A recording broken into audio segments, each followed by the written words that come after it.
ipinaliwanag ng Department of Labor and Employment kung bakit iilang dating internet gaming licensee o POGO workers ang nakikilahok sa inilunsad nilang mga job fair. Siniguro naman ng kagawaran na handa pa rin silang umalalay sa mga ito. Yan ang ulat ni Noel Talakay. Isa sa mga layunin sa pagsasagawa ng job fair ng Department of Labor and Employment o DOLE ay matulungan na mabigyan ng trabaho ang mga displaced worker mula sa POGO o mas kilala ngayon na Internet Gaming License o IGL. Kamakailan nagsagawa ng job fair ang DOLE pero aminado ito na kakaunti lang ang dumalong displaced IGL workers. Doon po sa mga job seekers na nagpunta, meron din pong mga hired on the spot, mahigit na 100. Meron din po kaming nabigyan ng mga tinatawag natin na livelihood program, mahigit na 100. Pero we continue to reach out. Dahil batay nga po sa tala, humigit kumulang mga 40,000 yung directly affected ng mga IGL workers dahil dun sa pagsasara.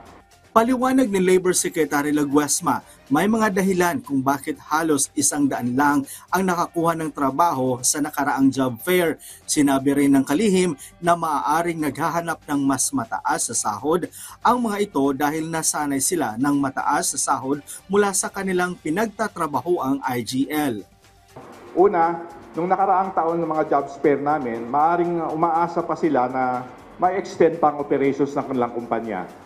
Kalawa, maaaring meron na rin silang nakuhang trabaho kasi nga yung mga IT, business process outsourcing companies, naghahanap po sila ng kanilang mga pagtugon sa kanilang requirements. Pangatlo, yung pong usapin na may kinalaman sa sweldo.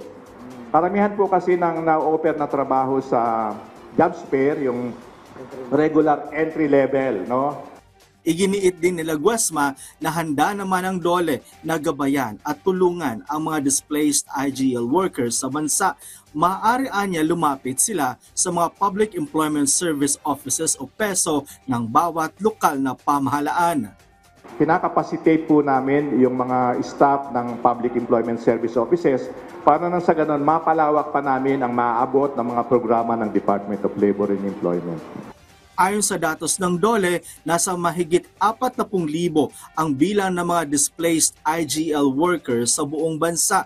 Sabi ng DOLE, lahat sila na profile na ng ahensya. Ibig sabihin, alam na ng DOLE kung anong klaseng trabaho ang nararapat sa kanila. Bago matapos ang January 2025, nagsagawa ng 2025 Job Street Career Con na pinangunahan ng DOLE at Job Street, isang online job board kung saan mayroong mahigit 8,000 trabaho at nasa 18,000 job applicants ang nakilahok sa nasabing job fair. Noel Talakay para sa Pambansang TV sa Bagong Pilipinas.